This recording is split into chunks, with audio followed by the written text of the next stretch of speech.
আজকের ভিডিওতে জানতে পাবেন সরকারি বনাম বেসরকারি মেডিকেল কলেজ কোনটি ভালো। মেডিকেল কলেজে ভর্তি হওয়ার স্বপ্ন অনেক শিক্ষার্থীরই থাকে, তবে সরকারি ও বেসরকারি মেডিকেল কলেজের মধ্যে কোনটি ভালো হবে তা নিয়ে দ্বিধাদ্বন্দ্ব সৃষ্টি হয়। সরকারি কলেজে পড়াশোনার খরচ কম, কিন্তু ভর্তি প্রতিযোগিতা অনেক বেশি। অন্যদিকে বেসরকারি কলেজে সুযোগ বেশি থাকলেও খরচ বেশি। তাহলে কোনটি আপনার জন্য সেরা হবে? চলুন বিস্তারিতভাবে এই প্রশ্নের উত্তর খুঁজে দেখি। সরকারি বনাম বেসরকারি মেডিকেল কলেজের তুলনামূলক বিশ্লেষণ। ১. ভর্তি প্রক্রিয়া। সরকারি মেডিকেল কলেজ ভর্তি হতে হলে কঠিন প্রতিযোগিতার মধ্য দিয়ে যেতে হয়। সাধারণত মেডিকেল ভর্তি পরীক্ষা এর মাধ্যমে যোগ্য শিক্ষার্থী বাছাই করা হয়। মেধার ভিত্তিতে শুধুমাত্র সীমিত সংখ্যক আসনের জন্য শিক্ষার্থীরা সুযোগ পায়। বেসরকারি মেডিকেল কলেজ সরকারি ভর্তি পরীক্ষার পাশাপাশি অর্থের বিনিময়ে ডোনেশন বা উচ্চশিক্ষার খরচ পরিশোধ করেও ভর্তি হওয়া যায়। আসন সংখ্যা তুলনামূলকভাবে বেশি থাকে, তাই সরকারি কলেজের তুলনায় ভর্তি হওয়া তুলনামূলক সহজ। ২. শিক্ষার মান ও অভিজ্ঞতা। সরকারি মেডিকেল কলেজ অভিজ্ঞ ও দক্ষ শিক্ষক দ্বারা পরিচালিত হয়। সরকারি হাসপাতাল সংযুক্ত থাকায় শিক্ষার্থীরা বাস্তব অভিজ্ঞতা বেশি পায়। রোগীর সংখ্যা বেশি হওয়ায় হাতে কলমে শেখার সুযোগ বেশি। বেসরকারি মেডিকেল কলেজ কিছু বেসরকারি কলেজে অভিজ্ঞ শিক্ষক থাকলেও অনেক সময় পর্যাপ্ত মানসম্পন্ন শিক্ষক পাওয়া যায় না। সরকারি হাসপাতালের তুলনায় রোগীর সংখ্যা কম থাকে, ফলে বাস্তব অভিজ্ঞতা তুলনামূলক কম হয়। ৩. খরচ ও আর্থিক বিবেচনা। সরকারি মেডিকেল কলেজ পড়াশোনার খরচ অত্যন্ত কম। সরকারি অনুদান ও বিভিন্ন স্কলারশিপ পাওয়ার সুযোগ থাকে।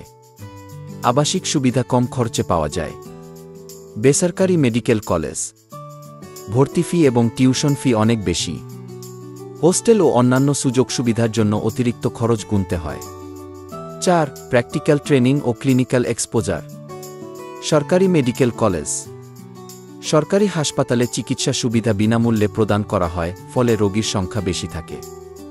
শিক্ষার্থীরা বাস্তবে রোগ নির্ণয়, চিকিৎসা এবং সার্জারির কাজে সরাসরি অংশগ্রহণ করতে পারে। বেসরকারি মেডিকেল কলেজ অনেক বেসরকারি কলেজের নিজস্ব হাসপাতাল থাকলেও রোগীর সংখ্যা তুলনামূলক কম হয়। অনেকে পর্যাপ্ত প্র্যাকটিক্যাল ট্রেনিং পায় না, যার ফলে ভবিষ্যতে সমস্যার সম্মুখীন হতে পারে। ৫. ডিগ্রির স্বীকৃতি ও ক্যারিয়ারের সুযোগ। সরকারি মেডিকেল কলেজ সরকারি মেডিকেল কলেজের ডিগ্রি সাধারণত আন্তর্জাতিকভাবে স্বীকৃত হয়।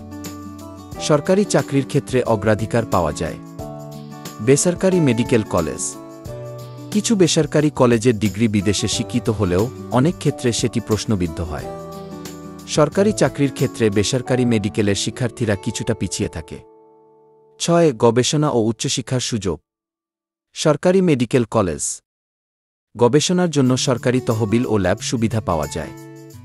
উচ্চশিক্ষার জন্য স্কলারশিপের সুযোগ থাকে। বেসরকারি মেডিকেল কলেজ কিছু উন্নত মানের বেসরকারি মেডিকেল কলেজ গবেষণার সুযোগ দিলেও অনেক ক্ষেত্রে পর্যাপ্ত সুবিধা পাওয়া যায় না। ৭. সামাজিক গ্রহণযোগ্যতা ও অভিজ্ঞতা। সরকারি মেডিকেল কলেজ সাধারণত সামাজিকভাবে বেশি গ্রহণযোগ্যতা থাকে। পড়াশোনা শেষে সরকারি হাসপাতাল ও সেবামূলক কাজে যুক্ত হওয়ার সুযোগ বেশি থাকে। বেসরকারি মেডিকেল কলেজ অনেক ক্ষেত্রে বেসরকারি মেডিকেল কলেজের শিক্ষার্থীদের কম অভিজ্ঞ মনে করা হয়। কিছু প্রাইভেট মেডিকেল কলেজের খ্যাতি থাকলেও সবগুলো একই মানের নয়। সরকারি ও বেসরকারি মেডিকেল কলেজের মধ্যে কোনটি ভালো তা নির্ভর করে শিক্ষার্থীর আর্থিক অবস্থা, মেধা ও ভবিষ্যৎ পরিকল্পনার উপর। যারা উচ্চ প্রতিযোগিতার মাধ্যমে পড়াশোনার খরচ কমাতে চান এবং ভালো মানের শিক্ষার সুযোগ চান, তাদের জন্য সরকারি মেডিকেল কলেজই সেরা। অন্যদিকে যারা অর্থনৈতিকভাবে সচ্ছল এবং দ্রুত মেডিকেল পড়াশোনা শেষ করতে চান, তারা বেসরকারি মেডিকেল কলেজে ভর্তি হতে পারেন।